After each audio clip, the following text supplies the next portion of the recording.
I'm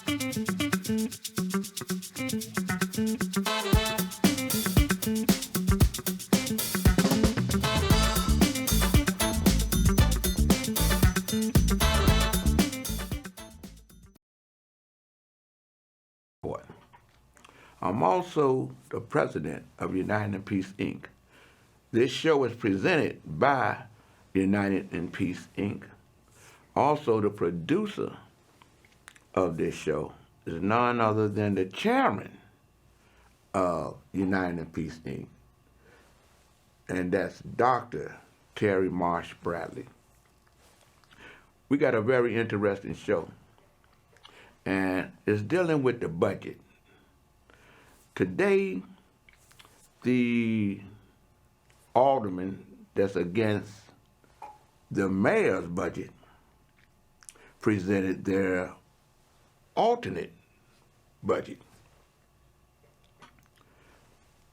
But they didn't explain, in my opinion, where they was getting the money from to pay for the budget that they got or that they presented. So without further ado, Amani, hit this right here. And throughout the weekend, unfortunately, only a handful of alder people made themselves available. Our immediate concern, of course, is still to pass a balanced budget this year that protects Chicagoans and avoids a government shutdown. I want to know, have you made this mistake with your holster? And by mistake, I mean, did you get a holster that's uncomfortable so you don't carry all the time? You may have. Despite not having their new proposal or ideas, per a statement from proponents of the alternative proposal group, we see that our steadfast advocacy around the importance of funding for youth employment, increasing funding for survivors of gender-based violence, and maintaining CPL's collection fund is now a priority of these alderpersons as well. Their budget proposal or their ideas allegedly removes the garbage fee. Hopefully, this is a sign that through our advocacy for working people, these members understand the importance of not passing budgets that disproportionately impact people already experiencing Trump cuts and struggling to make the ends meet. Our position on our side, we are more than willing to look at any proposal that includes real projections that we can verify with our own numbers, of course. We do have some serious fiscal concerns about some of the fine print of their initial ideas. A budget that relies on overly optimistic revenue projections that fail to materialize will ultimately result in us coming back in the middle of next year to balance our budget to continue the funding of jobs, services, and neighborhood development that Chicagoans have come to rely upon. We need to ensure that all revenue projections are grounded in hard numbers and, of course, reality. Additionally, their proposal would sunset the increase in the PPLT after 1 year, which would blow a massive hole in next year's budget. Currently, because of the structural work that we have put forward and the work that we have done over the first 2 years in office, we are projecting a $477 million gap for next year, which is significantly lower than the budget reality that we came in with. We have reduced the structural imbalance by more than $680 million year over year.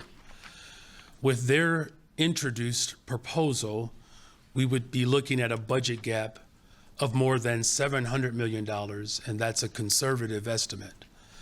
We have proposed revenue that is structural so that we can address Chicago's structural deficit with new revenue.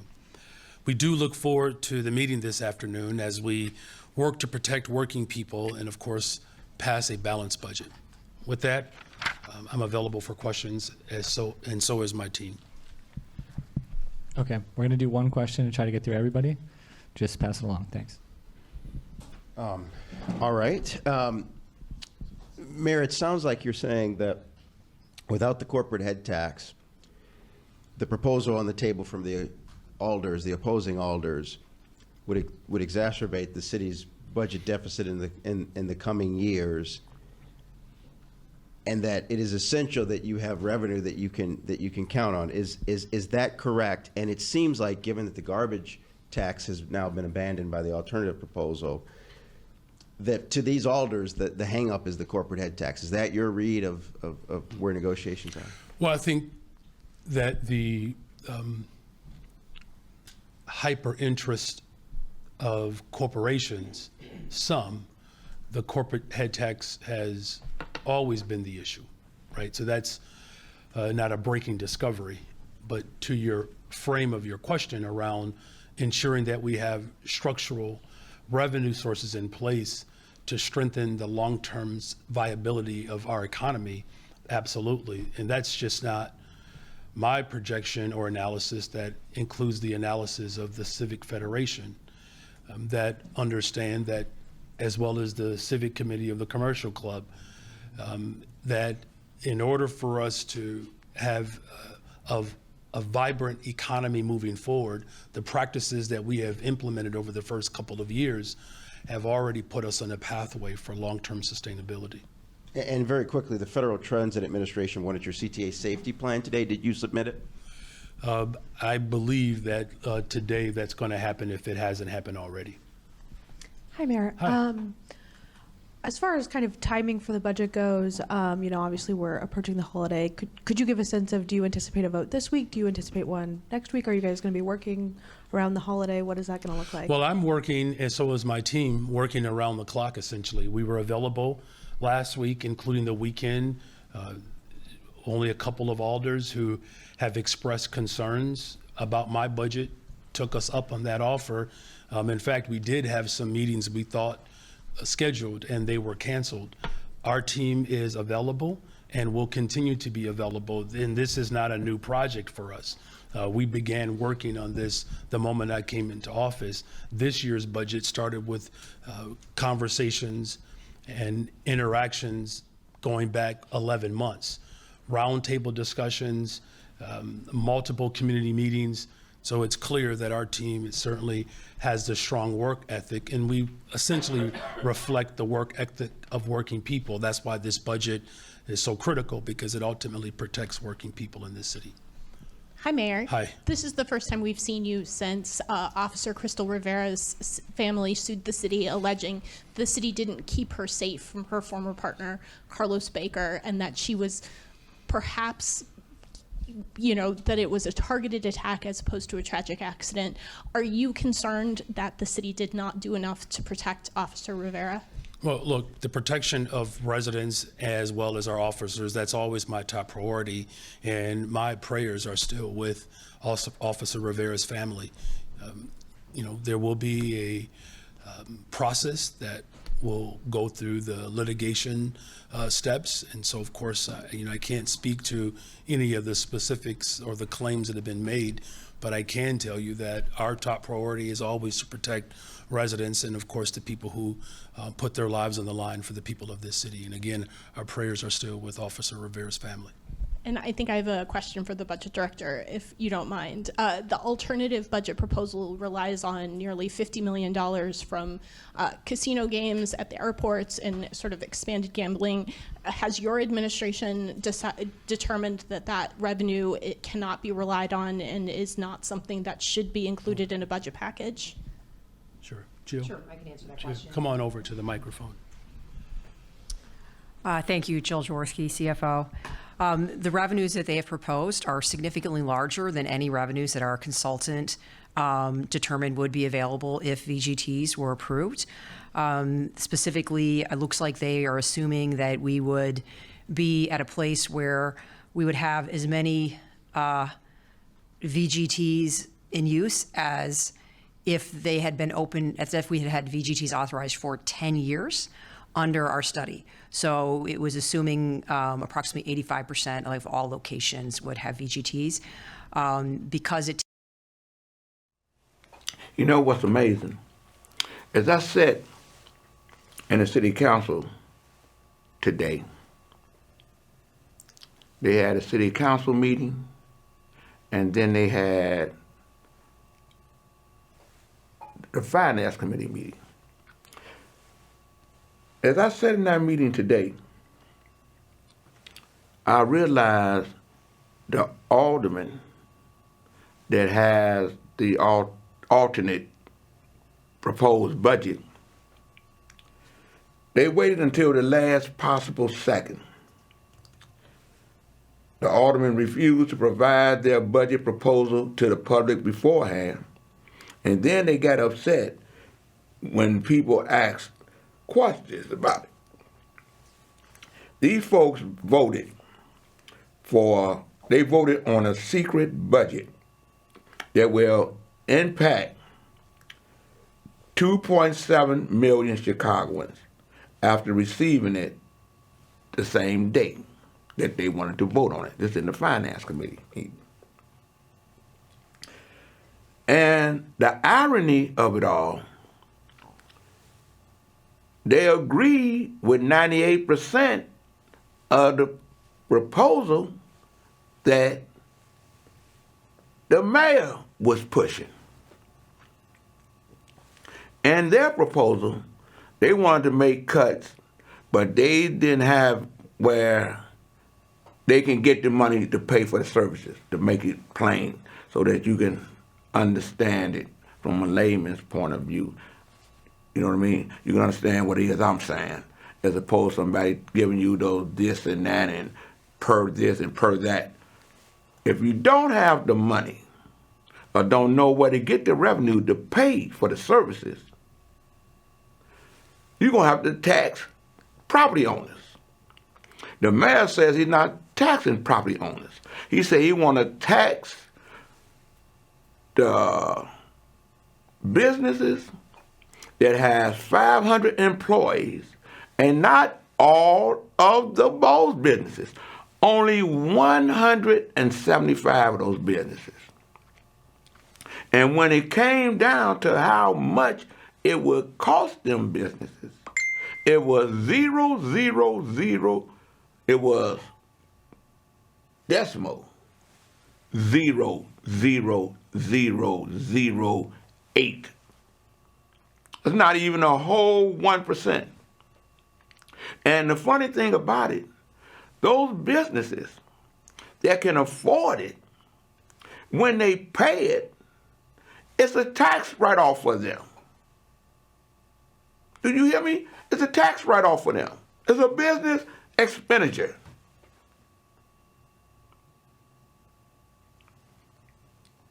So when they come and they say they support everything that the mayor was saying, the key difference is that they replaced the corporate head tax, which would only impact the largest corporations, with what they are calling enhanced debt collection. That means selling off the debt of the poor people to collection agencies. That's how they plan to replace the $100 million in revenue. Everything else is just smoke and mirrors. Selling off our debt will be even worse than the parking meter deal. You remember the parking meter deal, okay? That was a deal that would have brought revenue to the city of Chicago. Mayor Daley sold that off. And then we come to find out, he ended up becoming a partner with the people that end up with the parking meter deal. So him and his family will be getting money in generations for life. That's what that other mayor did. But all these businesses, and Alderman Bill know what I'm talking about because he voted for it. So you're coming at this mayor when he's talking about coming with a deal that's going to charge the business people to help pay for the services that we want. Selling off our debt will be even worse than the parking meter deal. Every Chicagoan with a parking ticket will now have a debt collector blowing up their phones and coming to their homes. They say they want to put guardrails in place, but they really had no answer when they were pressed about how they would protect working people. There is still time for alders to change course and support a budget that is 98% similar, but that would not fill the remaining gap by seeking debt collectors on those with least ability to pay. This is what happened yesterday. Amani, could you hit this story?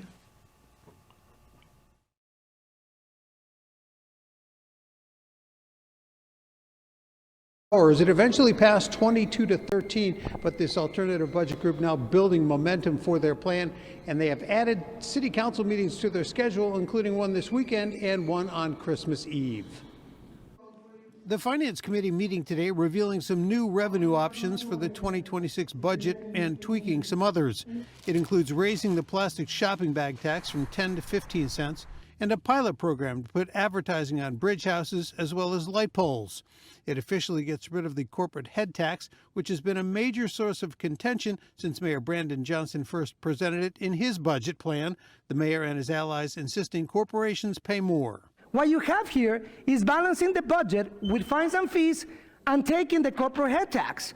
I want to hear your rationale to do that. Our proposal, in terms of new revenues, impacts businesses at 84% and individuals at 16%.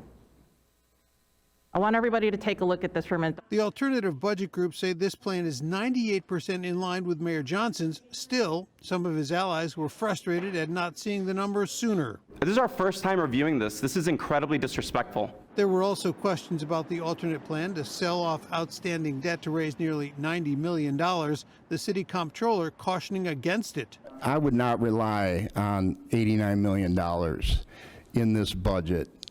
This has never been done by any city. But supporters defending this plan as worthy of consideration, calling projections conservative and balanced. The group that's worked on this has spent hundreds of hours bringing in the majority of the city council to talk about this.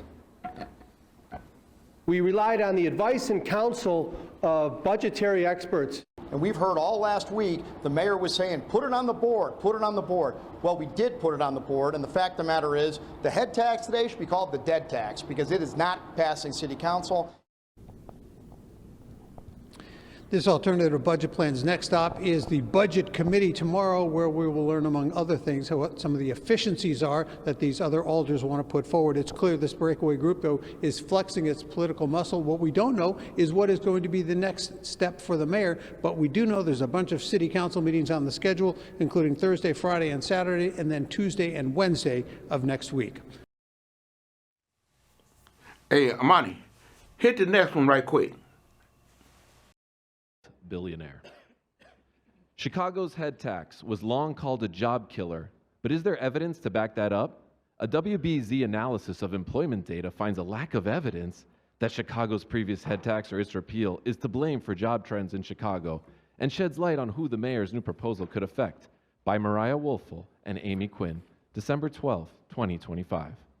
For as long as I've been alive, Chicago's employer head tax has been derided in one colorful way or another as a job killer. In 2011, when the city council voted to slash and repeal the policy by 2014, former Mayor Rahm Emanuel applauded the council members and declared the head tax is a job killer. That's right. A WBZ analysis of city tax data and publicly available economic data reviewed by 4 economic and labor experts found a lack of evidence that Chicago's previous head tax or its repeal is to blame for job loss or growth in Chicago. Oh no. WBZ's analysis sheds light on who would potentially be affected by Johnson's proposal.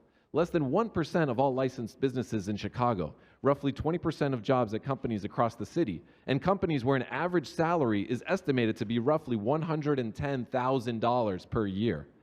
Johnson had argued that those costs to large companies are worth the revenue from a tax earmarked for community safety programs that have played a role in historic reductions in Chicago's violent crime. Civic Federation President Joe Ferguson has seen compelling evidence that would constitute calling the head tax, has not seen evidence to constitute the head tax a job killer? Everybody asked the question, he said, and the answer is no, I haven't seen it. If the head tax had been designed differently to actually encompass all employers, I would be more concerned about it being a job killer than the way it is currently designed, said Audrey Guo, an economist at Santa Clara University. When Rahm Emanuel worked to kill the head tax, the union representing librarians, the American Federation of State, County, and Municipal Employees, Council 31, urged Emanuel and the City Council to reverse course. The defense of a corporate tax giveaway, while suggesting that working folks take a pay cut, is out of step with most people's values.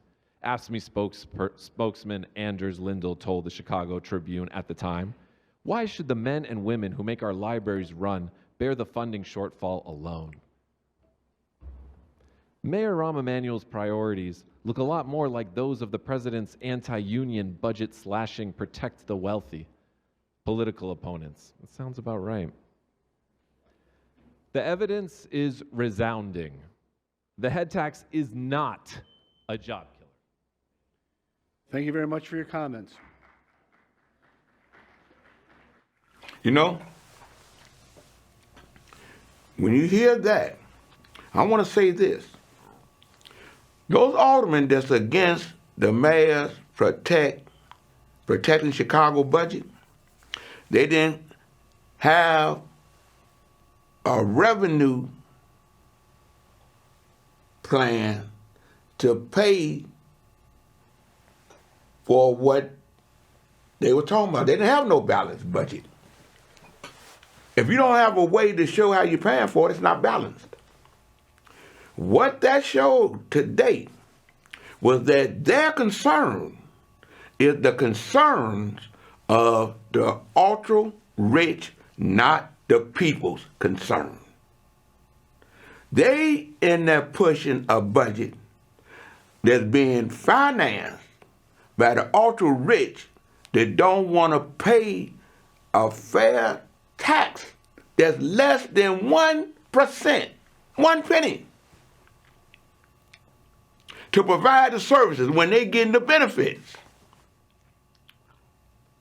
So you got to look at them aldermen at a time when we seeing what Trump is doing by selling off everything that's in Washington, that's holding up the money that's supposed to come to the city of Chicago and to the state of Illinois, holding up money that the Congress has agreed and allocated to take care of the funds. We in this situation because of Daley, Rahm Emanuel, and them same business people that supported them.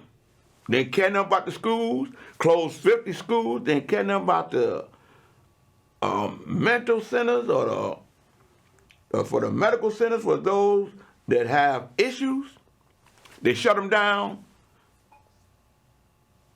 Mayor Brandon Johnson been in there 2.5 years and reopened 3 of them. I want to say this in the words of Kendrick Lamar. They not like us. And with that, I want to say to God be the glory. That's Gator's story.